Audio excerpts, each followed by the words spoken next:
الحمد لله رب العالمين، والصلاة والسلام على أشرف الأنبياء والمرسلين، نبينا محمد وعلى آله وصحبه أجمعين۔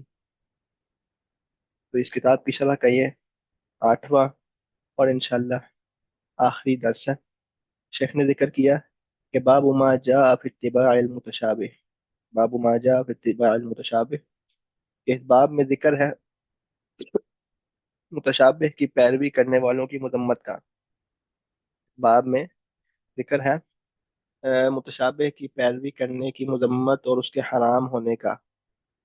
تو کہا في الصحيح عن عائشة رضي الله عنها أن رسول الله صلى الله عليه وسلم قرأ: والذي أنزل عليك الكتاب منه آيات محكمات هن أم الكتاب وأخر متشابهات، فقال: إذا رأيت الذين يتبعون ما تشابه منه فأولئك الذين سمى الله فاحذروهم، انتہا۔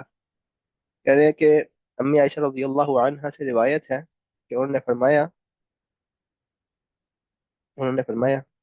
کہ بارک اللہ فیکم، انہوں نے فرمایا کہ رسول اللہ صلی اللہ علیہ وسلم نے پڑھا: والذی انزل علیک الکتاب منہ آیات محکمات ہن ام الکتاب واخر متشابہات۔ سورہ آل عمران کی آیت آپ صلی اللہ علیہ وسلم نے قرات کی اور کہا کہ اللہ رب العزت ہی کی ذات وہ ہے جس نے آپ پر یہ کتاب اتاری، ٹھیک ہے، منہ آیات محکمات، من جو ہے وہ تبعیض کے لیے ہے، منہ آیات محکمات، کے اس میں سے کچھ جو ہیں، اس میں سے ایک حصہ جو ہے وہ آیات محکمات ہے، ہن ام الکتاب، اور وہ ام کتاب ہے، مطلب وہ کتاب کی بنیاد ہے، وہ کتاب کی کوڑ ہے، وہ کتاب کی جڑ ہے۔ جس طرح ماں جو ہوتی ہے وہ پرائمری سورس ہوتی ہے، ماں جو ہے وہ گھر کی بنیاد ہوتی ہے، اولاد جو ہے وہ ماں سے ہی جو ہے وہ اس کا تعلق ہوتا ہے۔ تو ام الکتاب کے، یہ کتاب کی ماں جو ہے، کتاب کی جو بنیاد ہے، کتاب کی جو کوڑ ہے، کتاب کا جو نیوکلس ہے، وہ محکمات ہے۔ وہ اخر متشابہات، اور پھر کچھ اور آیات ہیں وہ متشابہات ہیں۔ تو اللہ رب العزت نے آل عمران میں، سورہ آل عمران میں بتا دیا کہ اس کتاب کی کچھ آیات محکم ہیں جو کہ ام کتاب ہیں، جو کہ کتاب کی بنیاد ہیں، اور کچھ متشابہات ہیں۔ اور دوسرے موقع پہ اللہ رب العزت نے پوری پوری کتاب کو محکم بتایا اور پوری پوری کتاب کو متشابہ بتایا۔ تو وہ وہاں پہ محکم اور متشابہ کا معنی اور ہے، ظاہر سی بات ابھی ہم اس تفسیر میں نہیں جا سکتے، لیکن صرف اس آیت کے اوپر ہم اگر توجہ رکھیں کہ اس آیت میں کیا کہا جا رہا ہے، تو اس آیت میں کہا جا رہا ہے کہ محکم، کچھ آیات محکم ہیں اور باقی متشابہ ہیں۔ تو محکم کا مراد کیا ہے؟ محکم وہ ہے جس کا معنی بالکل واضح ہو، جس کے معنی میں کوئی بھی اختلاف نہیں، جس کے معنی میں کوئی بھی دوسرے سیکنڈ اوپینین کی آپشن ہی نہ بچتی ہو۔ مثال کے طور پہ قل هو اللہ احد، کہہ دیجئے اللہ ایک ہے۔ اب احد کا معنی واضح ہے، ہوا کا معنی واضح ہے، اللہ کا معنی واضح ہے، ہوا قل کا معنی واضح ہے، تو اس میں کسی بھی طرح بھی کوئی بھی احتمال نہیں ہو سکتا کہ اللہ تعالیٰ دو ہے یا اللہ تعالیٰ تین ہے یا پھر جو ہے وہ بہت سے خدا ہے، نعوذ باللہ من ذالک۔ یہ آیت محکم ہے، یہ آیت محکم ہے۔ متشابہات وہ ہیں جن کو آپ مختلف معنی کے ساتھ انٹرپریٹ کر سکتے ہیں، ٹھیک ہے، لیکن ان کا معنی واضح کیا جا سکتا ہے جب آپ ان کو محکم کے ساتھ جوڑیں۔ مطلب یہ کہ قرآن کی اگر آپ کسی بھی آیت کو اس کے کانٹیکس سے نکال کے دیکھیں، اس کے سیاق و سباق سے نکال کے دیکھیں، اور اس کے حوالے سے اقوال سلف کو اگنور کر دیں، اجماع کو اگنور کر دیں، باقی قرآنی آیات کو اگنور کر دیں، صرف آپ ایک آیت کو نکال لیں اور اس کو ایسے دیکھیں جیسے وہ بالکل ایک سیپریٹ آیت ہے، اس کا باقی کتاب سے کوئی تعلق نہیں، تو پھر وہ الفاظ ہیں، اور ان الفاظ کو آپ کسی بھی طرح جیسے دل چاہے آپ موڑ لیں، کیونکہ آپ باقی قرآن کو دیکھ نہیں رہے، آپ محکم آیات کو دیکھ نہیں رہے، آپ اجماع کو دیکھ نہیں رہے، آپ اقوال سلف کو دیکھ نہیں رہے۔ پھر آپ جب صرف الفاظ دیکھ رہے ہیں تو ان الفاظ کو، جیسے کہ علی رضی اللہ عنہ نے کہا کہ حمالۃ الاوجہ، کہ اس میں پھر وہاں پہ تو پھر آپشن ہی آپشن ہے، جو دل چاہے آپ مانا جو ہے وہ انٹرپریٹ کرتے رہیں۔ یہ ایسے ہی ہے جیسے کوئی عیسائی استدلال کرے کہ اللہ رب العزت نے فرمایا قرآن میں انا نحن نزلنا الذکر، کہ ہم نے ذکر کو نازل کیا ہے۔ عیسائی کہے کہ ہم جو ہے انا جو ہے وہ کیا کہتے ہیں، جمع کے لیے ہے، ٹھیک ہے، انا جو ہے وہ واحد کے لیے تو نہیں ہے، انا جو ہے وہ تو متعدد کے لیے، زیادہ زیادہ لوگوں کے لیے ہے۔ تو یہاں پہ اس آیت سے ثابت ہوا کہ خدا ایک نہیں، خدا ایٹ لیسٹ دو یا تین ہے، یا اس سے زیادہ بھی ہو سکتے ہیں، ٹھیک ہے۔ تو کہ اس سے ہمارا عقیدہ ثابت ہوا کہ اللہ اور عیسیٰ علیہ السلام اور روح القدس یہ تین خدا ہیں۔ کیوں؟ کیونکہ انا نحن نزلنا، اللہ ہمیں انا،